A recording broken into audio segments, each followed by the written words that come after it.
Hello everyone, myself mister Daya Sahu. इस video के माध्यम से हम लोग इम्पल्स को जानेंगे, क्या होता है आवेग और इसकी क्रियाविधि क्या होती है। चलिए डेफिनेशन देखते हैं सबसे पहले इसका। तो बल और समय अंतराल के गुणनफल को उस बल का आवेग कहते हैं।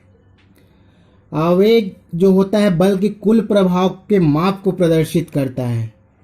कुल प्रभाव के माप को प्रदर्शित करता है आवेग। गणितीय रूप में या सूत्र रूप में हम लोग आवेग को लिख सकते हैं, बल का आवेग बराबर बल गुणित समय अंतराल। ये हो गया, इसी से बना है हमारा डेफिनेशन। इसको आई या जे से शो किया जाता है, अधिकतर जे का इस्तेमाल किया जाता है इसको शो करने के लिए। तो बल को एफ और समय अंतराल मतलब डेल टी। ये अब क्लासिकल यांत्रिकी की बात करें, प्राचीन भौतिकी की बात करें, तो प्राचीन भौतिकी में इस तरह से इसको शो किया जाता है, I is equal to integration के फॉर्म में vector F into D T. ये देखिए सदिश रूप में भी इसको हम लोग शो कर सकते हैं। देखिए सदिश रूप में क्या हो जाएगा, vector J is equal to vector F into del T, क्योंकि बल भी एक वेक्टर है, सदिश राशि है, और इसी के कारण ये भी एक सदिश राशि होगा आवेग। चलिए देखिए महत्वपूर्ण चीज क्या है, दोनों जो बल का आवेग है ये बल और समय अंतराल दोनों पर निर्भर करता है। अगर हम लोग यहाँ से बल का मान निकालें तो F is equal to J upon del T हमें प्राप्त हो जाएगा, या कहें तो F is anti proportional to T del T. ये तो यदि बल का मान बढ़ाएंगे तो इसका मान कम होगा, इसका मान बढ़ाएंगे तो बल का मान कम होगा। चलिए इसी के माध्यम से हम लोग आगे उदाहरण को देखेंगे।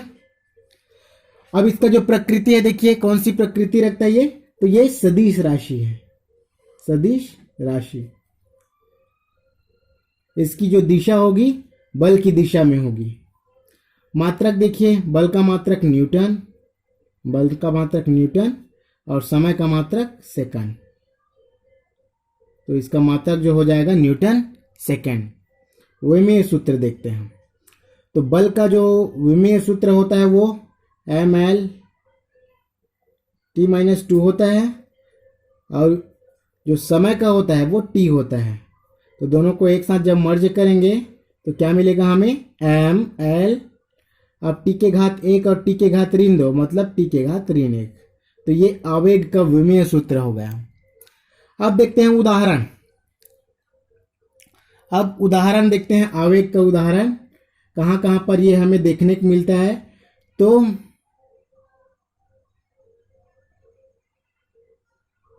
बाल का, गेंद का बैट से टकराना,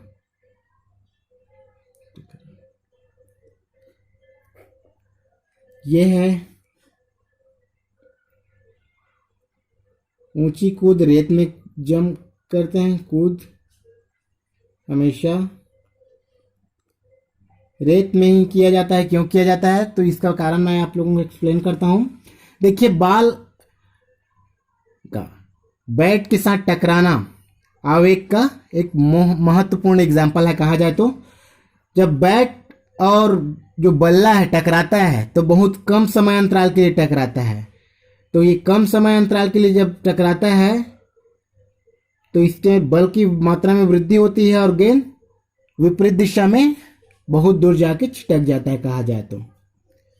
ऊंची कूद, तो ऊंची कूद जंप करने वाले खिलाड़ियों को रेत में ही कूदने की सलाह दी जाती है, क्योंकि इससे रेत में पैर धंसता है और पैर धंसने पर समय अंतराल बढ़ जाता है। गेंद को कैच लेते वक्त हाथ को पीछे बढ़ाया जाता है ताकि समय अंतराल बढ़े, जिससे बल का प्रभाव कम लगे और हाथ को कम चोट आए। तो ये कुछ महत्वपूर्ण उदाहरण है, इसको नोट कर लेंगे अच्छे से।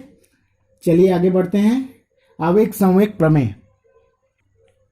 आवेग संवेग प्रमेय, तो हमें मालूम है आवेग बराबर होता है F into del T, equation first. किंतु न्यूटन की गति के द्वितीय नियम से बल जो होता है संवेग में परिवर्तन की दर के अनुक्रमानुपाती होता है, अर्थात vector F is equal to del vector P upon del T. ये हो जाएगा।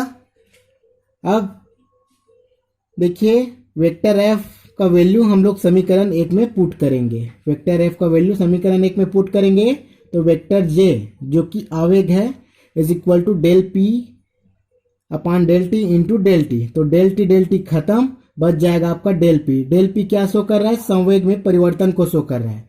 तो बल का जो आवेग है संवेग में परिवर्तन के बराबर होता है। बल का आवेग जो होता है संवेग में परिवर्तन के बराबर होता है।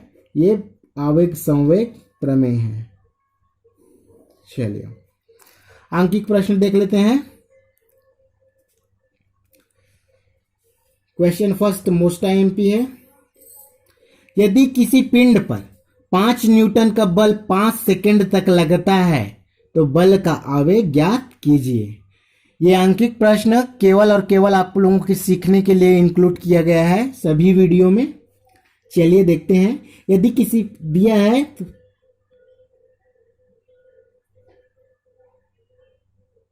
बल F बराबर 5 न्यूटन, समय भी दिया गया है, समय t बराबर डेल टी बराबर, समय अंतराल कहा जाए तो 5 सेकेंड। इसलिए आवेग इम्पल्स आई या J is equal to F into del T. F का वैल्यू है 5 इंटू डेल टी का वैल्यू है 5।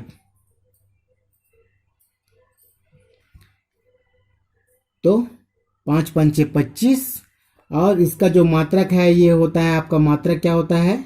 Newton second. तो 25 न्यूटन सेकेंड उपयुक्त क्वेश्चन का आंसर मिला। चलिए क्वेश्चन सेकंड देखते हैं।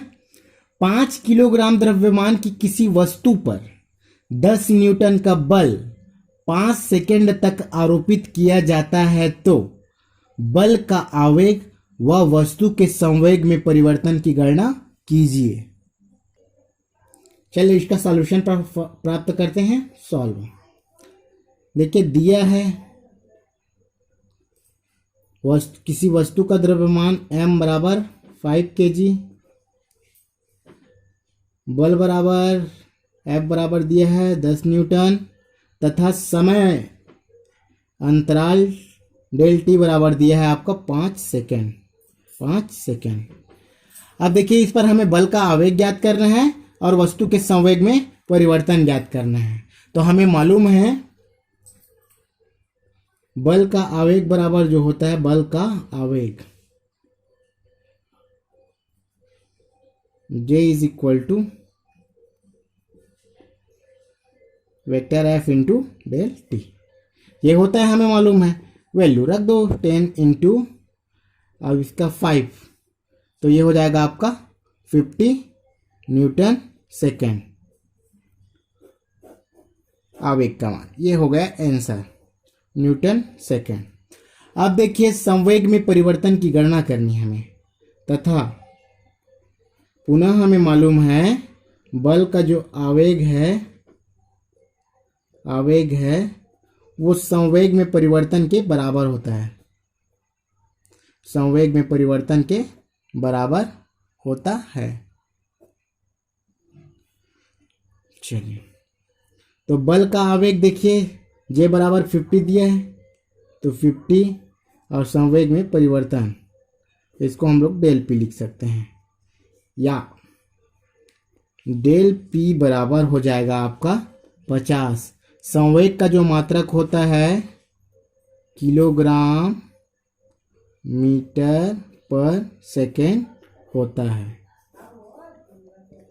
इसलिए इसका जो मात्रक है बस चेंज हो जाएगा और डाटा वही रहेगा 50 का 50। यह है आपका answer. Thank you everyone. Video को लाइक सब्सक्राइब और शेयर कीजिए। वेग जैसे आप लोगों को समझ में नहीं आया होगा तो वेग मैं डिस्क्रिप्शन बॉक्स में दे दूंगा, आप उसको सर्च करके देख सकते हो, वेग को भी सीख सकते हो। वीडियो को लाइक सब्सक्राइब शेयर करते रहिए। सबके माता पिता के चरणों में नमन। Thank you everyone. Thank you.